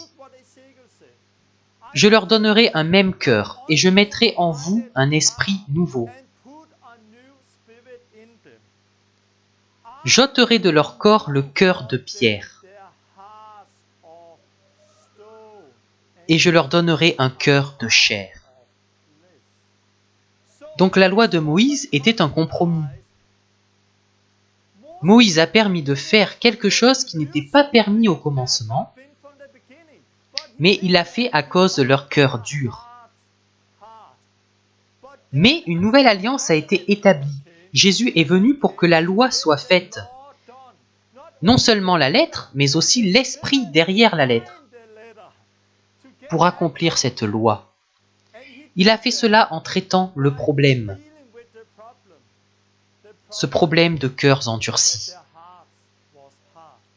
Donc il est venu avec une nouvelle alliance pour nous retirer nos cœurs de pierre et nous donner un cœur de chair. Pourquoi ? Afin qu'ils suivent mes ordonnances et qu'ils observent et pratiquent mes lois.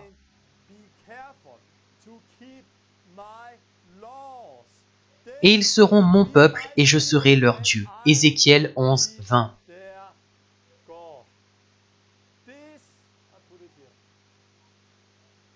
Voilà le véritable objectif de la nouvelle alliance. Jésus est venu pour accomplir la loi. Il est venu pour retirer les cœurs de pierre, pour écrire l'esprit de la loi dans nos cœurs, de sorte que nous suivions ses décrets et que nous gardions ses lois. Les Israélites ne pouvaient pas le faire parce que leur cœur était dur. Et de bien des façons, la loi de Moïse était un compromis. Et Jésus vient pour parler de l'esprit derrière la loi. Dieu ne veut pas qu'on le serve seulement en apparence, il veut nos cœurs. Il ne veut pas que nous ayons un cœur partagé, il veut nos cœurs, c'est ça qu'il veut. Tout le but de l'alliance, c'est les cœurs. Quand on reçoit le Saint-Esprit, j'ai parlé de ça il y a quelque temps, l'amour de Dieu est répandu par notre esprit. Que dit Jésus sur les commandements ? Qu'il y a deux choses. Tu aimeras le Seigneur, ton Dieu, de tout ton cœur, de toute ton âme et de toute ta pensée. C'est le premier et le plus grand commandement. Et voici le second qui lui est semblable. Tu aimeras ton prochain comme toi-même. De ces deux commandements dépendent toute la loi et les prophètes. Donc maintenant, nous devrions aimer notre Dieu de tout notre cœur et aimer notre prochain. Il veut notre cœur. On continue avec quelques passages où on voit très clairement la différence entre la loi et la nouvelle alliance et ce que Dieu a fait. L'Épître aux Hébreux parle beaucoup de cela. Hébreux 7, 18 à 19. Il y a ainsi abolition d'une ordonnance antérieure. Donc, nous ne sommes plus sous la loi de Moïse, nous ne sommes pas sous cette loi écrite. Il y a ainsi abolition d'une ordonnance antérieure à cause de son impuissance et de son inutilité, car la loi n'a rien amené à la perfection.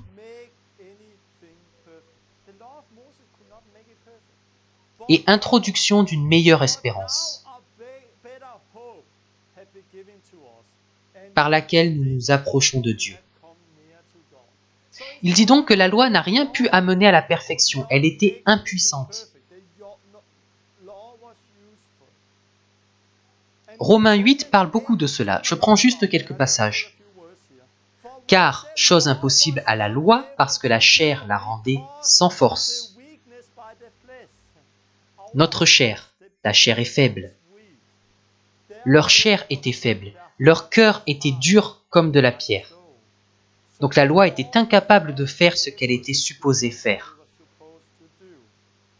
Mais Jésus est venu pour que la loi s'accomplisse en nous donnant un nouveau cœur et pour écrire la loi dans nos cœurs. Chose impossible à la loi, parce que la chair la rendait sans force. Donc nous n'avons pas besoin d'être circoncis, nous avons besoin d'être baptisés parce que c'est le baptême qui nous sépare de la chair. Et cela afin que la justice de la loi fût accomplie en nous. qui marchons non selon la chair, mais selon l'esprit. Ainsi, la juste exigence de la loi devrait être accomplie en nous.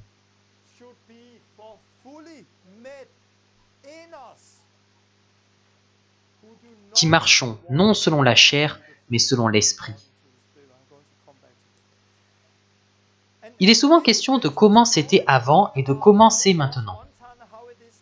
Par exemple, mais maintenant, étant morts à cette loi sous laquelle nous étions retenus, nous avons été dégagés de la loi, de sorte que nous servons dans un esprit nouveau et non selon la lettre qui a vieilli. Romains 7, 6. Nous ne vivons pas de l'ancienne manière du code écrit. Nous ne vivons pas par la loi, nous vivons par l'esprit.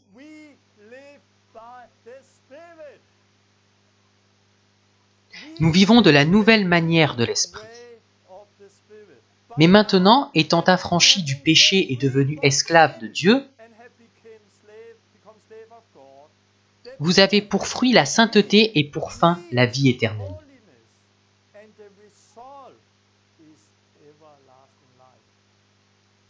Le résultat de cette vie dans la sainteté est la vie éternelle. Car le salaire du péché, c'est la mort. Mais le don gratuit de Dieu, c'est la vie éternelle en Jésus-Christ notre Seigneur. Romains 6, 22. Je veux vous montrer quelque chose. La loi de Moïse était faible, elle était incapable de faire ce qu'elle devait faire. Parce que leur cœur était dur. Alors Dieu a créé une nouvelle et meilleure alliance.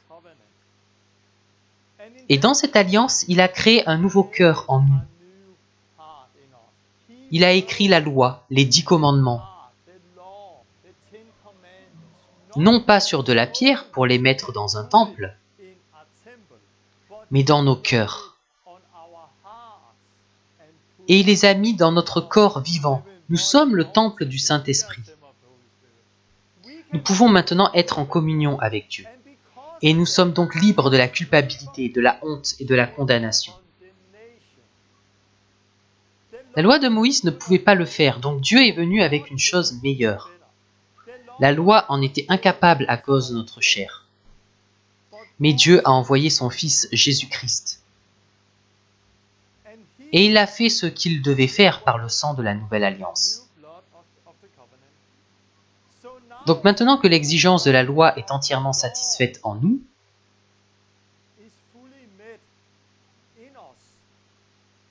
qui ne vivons pas par la chair mais par l'esprit, nous servons maintenant d'une nouvelle manière, par l'esprit.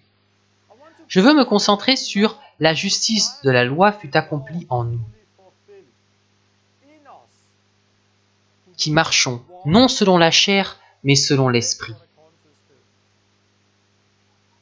Elle fut accomplie en nous, non par nous. Nous ne devrions plus nous concentrer sur la loi tout le temps. Non, je ne devrais pas faire ça, je ne devrais pas faire ça. C'est comme si je vous disais, ne pensez pas à un éléphant rose. Maintenant, on pense à un éléphant rose. Et si vous vivez comme ça, je ne dois pas regarder une femme avec envie, je ne dois pas avoir de haine dans mon cœur. Si c'est votre seule pensée, savez-vous ce qui va vous arriver? Vous n'allez pas expérimenter la liberté. Mais si, au contraire, vous savez que vous n'êtes pas sous la loi écrite, mais sous l'Esprit, et que vous laissez le Saint-Esprit vous changer, et vivre à travers vous, vous expérimenterez une liberté. Je ne me concentre pas sur la loi écrite, je me concentre sur la nouvelle vie. Je me concentre sur servir Jésus, sur ce que dit le Nouveau Testament, sur ce que dit la Bible, et je le sers. Et quand je me concentre sur lui et le sers, je peux alors regarder en arrière et dire « Wow! Ça fait longtemps que je n'ai pas regardé une femme avec envie. Ça fait longtemps que je n'ai pas eu de haine dans mon cœur. » Ce n'est pas parce que je dis « Je ne dois pas, je ne dois pas !» Non, c'est parce que je vis la nouvelle vie. Et quand je vis la nouvelle vie, l'exigence de la loi est accomplie en moi.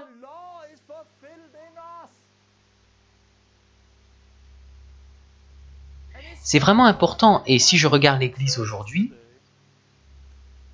beaucoup de gens dans les assemblées ne sont pas sauvés. Honnêtement, ils ne sont pas sauvés, ils vivent encore sous la loi dans l'ancienne alliance. Ils ne sont pas sauvés, ils ne sont pas baptisés dans l'eau et n'ont pas le Saint-Esprit. Ils n'ont pas la nouvelle vie qu'on lit dans la Bible. Et ces gens vont sentir de la culpabilité, de la honte et de la condamnation tout le temps. Peu importe ce que vous leur dites. Sortez prêcher l'Évangile, éloignez-vous de ces choses, ce sont des péchés. Peu importe ce qu'on dit. Ils pensent « Oh, je me sens condamné, je me sens condamné ». Et ils sentent toujours comme ça, peu importe ce qu'on leur dit de faire. Car tout ce que vous leur dites est comme une nouvelle loi pour eux. Mais si vous êtes une nouvelle créature, si vous êtes libre, vous pouvez lire la parole de Dieu et ne pas vous sentir condamné. Vous allez plutôt vous dire « Oh, j'ai besoin de travailler avec ça, j'ai besoin de le vivre ». Mais vous ne le faites pas dans la honte, mais dans la liberté. Et beaucoup de personnes n'en sont pas encore là dans l'Église. Parce qu'on a fait un compromis avec l'Évangile. On dit « Invite Jésus dans ton cœur et tu seras sauvé ». Il n'y a ni repentance, ni baptême dans l'eau, ni baptême dans le Saint-Esprit. Et donc les gens essaient de vivre par la lettre de la loi. Mais elle n'est pas écrite dans leur cœur. Et pour cette raison, ils ne seront pas capables de l'accomplir et ils vont tomber tout le temps. Il y a aussi des gens qui ont expérimenté la nouvelle alliance. Mais parce qu'ils sont dans une église où on parle tout le temps de l'ancienne alliance et de la loi, et où on se concentre toujours sur ce qu'on doit faire, ce qu'il faut éviter, ce qu'on n'est pas autorisé de faire, au lieu de parler du Saint-Esprit et de la nouvelle vie. Ils ont bien commencé, mais ils sont retournés sous la loi. Ils ont commencé par l'Esprit, mais ils marchent sous la loi. Et en marchant sous la loi, ils se sentent condamnés une fois de plus. Nous ne sommes pas sous la loi de la lettre écrite. Nous ne sommes pas sous la loi comme les Juifs l'étaient. Nous sommes dans la nouvelle alliance. La nouvelle vie par l'Esprit. Et on n'accomplit pas ces choses dont Jésus a parlé juste en disant « Je ne dois pas, je ne dois pas ». Non, vous les accomplissez en vivant avec Jésus. Et la différence entre l'ancienne et la nouvelle alliance est aussi que la nouvelle création, le baptême dans l'eau et le Saint-Esprit, tout cela, nous le recevons par la foi. Avant d'avoir obéi à un seul commandement de la loi de Dieu, c'est un don de Dieu. Et à partir de ce moment, nous sommes justes. Nous n'avons pas à travailler et faire beaucoup de choses pour devenir justes. Non, nous devenons justes, nous entrons dans la nouvelle alliance par la foi. En faisant ce qu'elle dit, se repentir, être baptisé, recevoir le Saint-Esprit par la foi. Nous avons la justice de Dieu dès le départ de notre nouvelle vie. Nous l'avons dès ce moment. Et alors, on commence la nouvelle vie dans la liberté. Et c'est aussi une différence entre l'ancienne et la nouvelle alliance. Ne sommes-nous donc plus sous la loi ? Nous ne sommes plus sous la loi de Moïse, c'est exact. Nous sommes maintenant dans une nouvelle alliance. Nous sommes sous la loi de Christ. Nous devrions obéir à Jésus. Nous vivons par la nouvelle alliance, le Nouveau Testament. La loi de Moïse, c'est 613 lois. Dans le Nouveau Testament, il y a environ 1100 choses que nous devrions faire et ne pas faire, et des choses que nous devrions écouter. 1100 ! Beaucoup plus que 613. Et je vais lire certaines de ces choses. Examinez-vous pour savoir si vous êtes dans la foi. C'est quelque chose que nous devrions faire, nous examiner nous-mêmes. Aimez-vous les uns les autres, nous devrions le faire. Haïssez le mal, nous devrions le faire. Exhortez-vous les uns les autres, nous devrions faire cela. Offrez votre corps comme un sacrifice vivant, nous devrions faire cela. Fuyez les péchés sexuels, nous devrions faire cela. Fuyez l'idolâtrie, nous devrions faire cela. 1100 passages comme cela. Dans un autre passage, Jésus dit aussi cela. Venez à moi, vous tous qui êtes fatigués et chargés, et je vous donnerai du repos. Nous devrions aussi faire cela. Prenez mon joug sur vous et recevez mes instructions, car je suis doux et humble de cœur. Et vous trouverez du repos pour vos âmes, car mon joug est doux et mon fardeau léger. C'est aussi quelque chose que nous devrions faire. La différence avec la Nouvelle Alliance et la loi de Jésus,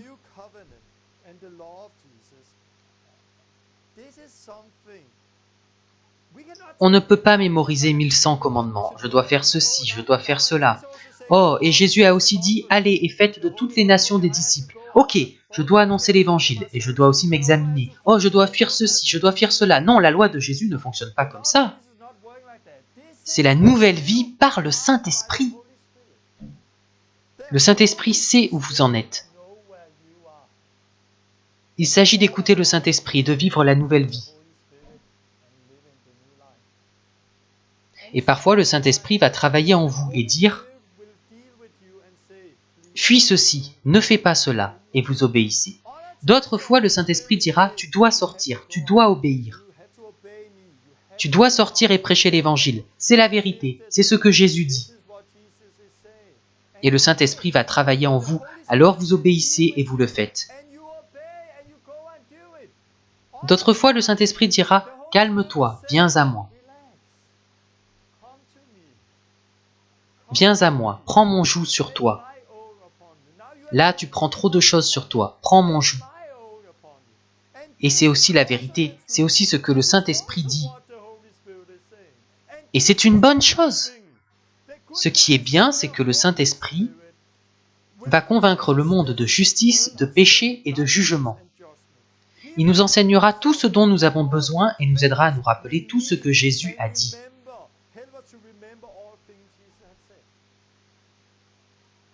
Je ne sais pas où vous en êtes, mais on commence par la repentance, le baptême, le Saint-Esprit, la nouvelle vie. Alors nous sommes libres, pas de condamnation, nous sommes libres du péché, et le Saint-Esprit commence à travailler en nous. Au début, pour moi, c'était sur les grands péchés physiques. L'adultère, l'alcool et des choses que je faisais, car je venais du monde et venais d'être sauvé. Puis il a travaillé en moi sur la crainte de Dieu, puis sur la révélation de Dieu le Père. Puis est venu un temps où c'était « Pourquoi je fais ce que je fais ?» Ce n'était plus les grands péchés, mais mon cœur. « Pourquoi as-tu dit ça? Pourquoi as-tu fait ça? Parce que tu es orgueilleux? Qu'est-ce qui ne va pas avec toi? Construis-tu ton propre royaume ou le royaume de Dieu ?» Et le Saint-Esprit a commencé à travailler en moi. Et c'est vraiment important que nous comprenions que c'est un voyage. Que nous comprenions que ce n'est pas à nous de réguler la vie de chacun.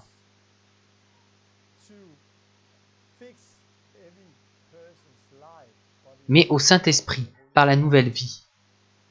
Il y a quelques années, j'étais un mauvais leader, car je disais aux autres, « Tu ne dois pas faire ci et ça. » Et j'ai commencé à les remettre sous la loi, « Tu ne dois pas faire ci et ça. » Et ça n'aidait pas les gens de les mettre sous la loi tout le temps. Et c'est ce que font beaucoup d'églises. Non, à la place, nous devrions leur donner la nouvelle vie. La loi est bonne. Ce que Paul dit, c'est « Nous savons que la loi est bonne si nous l'utilisons correctement. » Si, hein. Donc la loi est bonne si nous l'utilisons correctement. Sachant bien que la loi n'est pas faite pour le juste, mais pour les méchants et les rebelles, etc. La loi n'est pas pour les gens justes, elle est pour les pécheurs.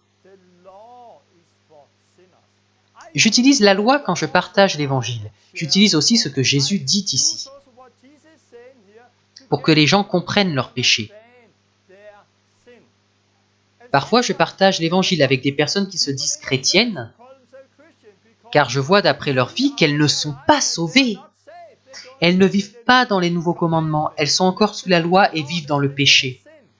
Donc là aussi, j'utilise la loi. Mais quand les gens commencent leur nouvelle vie, nous ne devrions pas utiliser la loi tout le temps. Non, nous devrions les aider à marcher dans l'esprit. Et après avoir laissé le Saint-Esprit travailler leur vie,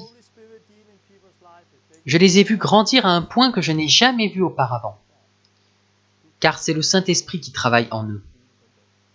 Je suis passé par les étapes A, B, C, D, E. J'en suis peut-être à M maintenant.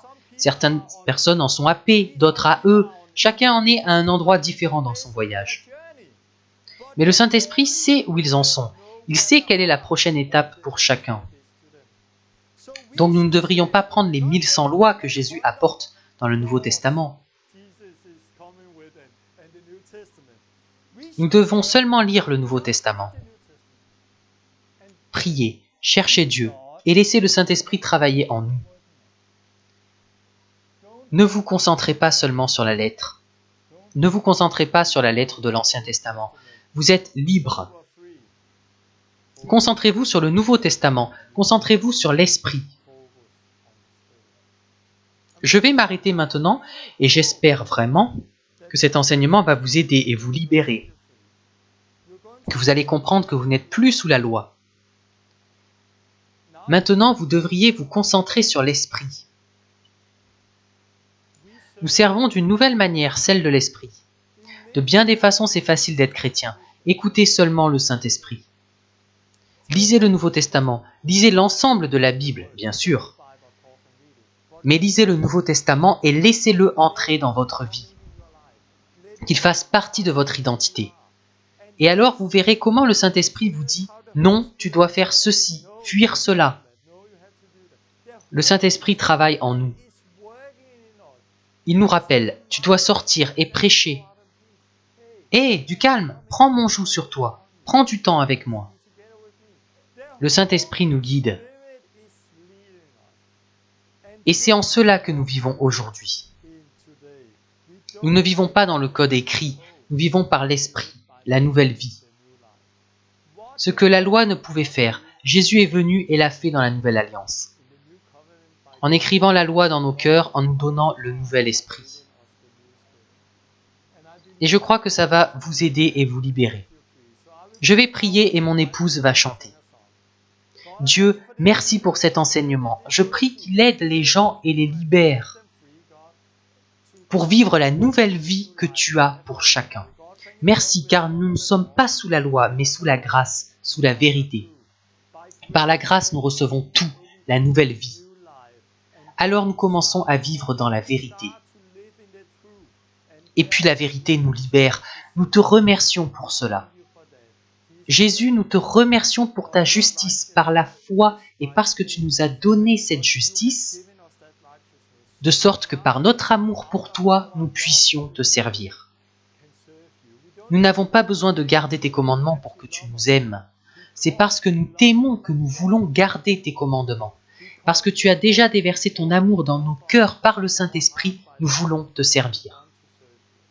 Donc viens Jésus avec ton Saint-Esprit et ouvre nos yeux et libère-nous. Au nom de Jésus. Amen.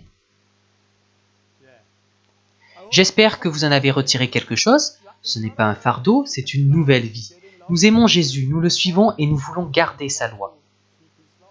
Nous voulons le servir parce que nous l'aimons. Tout tourne autour de l'amour, autour de la nouvelle vie, l'esprit. La prochaine fois, je serai plus pratique. Dans les prochaines leçons, je veux vous aider à utiliser cela. Vous aider aussi à atteindre d'autres personnes avec ça. Donc à très bientôt et Dieu vous bénisse.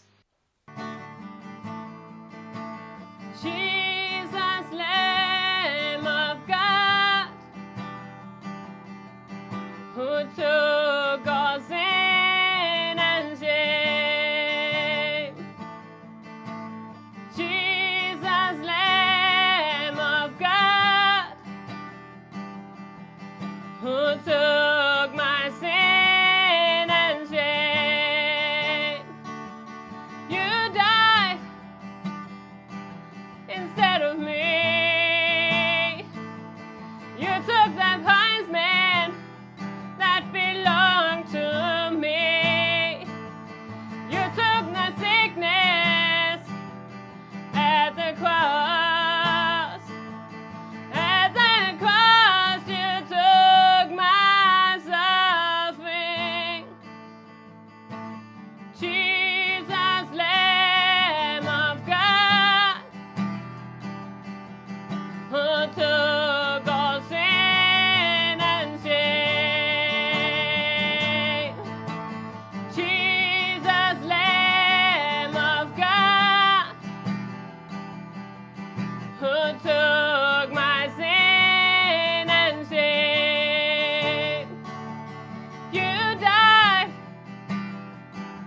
of me.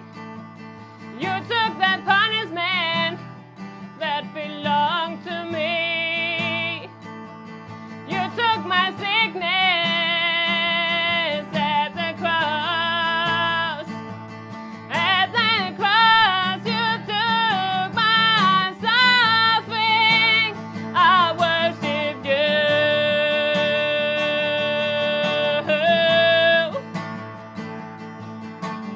Jesus, you gained a final victory. Jesus, I worship you. The power of darkness you defeated forever.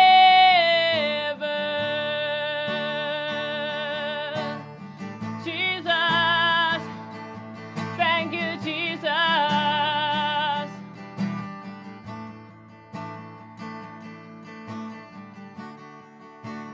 God is calling you today.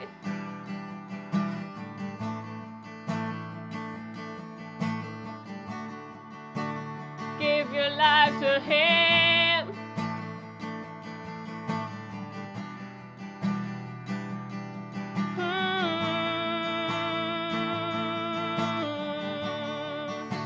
And let Him cleanse you now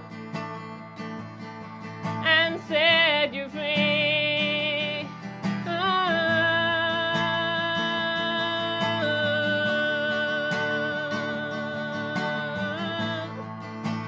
Then your song can be,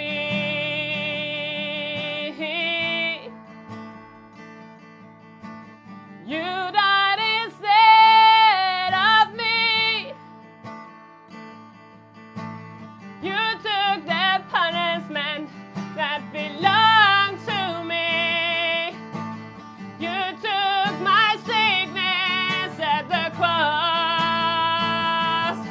At the cross you took my suffering. I worship you. Oh Jesus, Jesus, you gave a final victory. Jesus, I worship you. The power of darkness you defeated forever. Forever. Oh, thank you, Jesus. You died instead of me. Oh, thank you, Jesus. I thank you, Jesus. You took my punishment. Oh, you took my suffering, Jesus. I worship you. Oh, I worship you, Jesus. Thank you, Jesus, for the cross. Thank you, Jesus. Oh, thank you, Jesus. I worship you. You died instead of me. You died instead of me. I thank you, Jesus. I thank you, Jesus. Oh, thank you, Jesus, for the cross. Oh, thank you, Jesus. You died instead of me. You took the punishment that belonged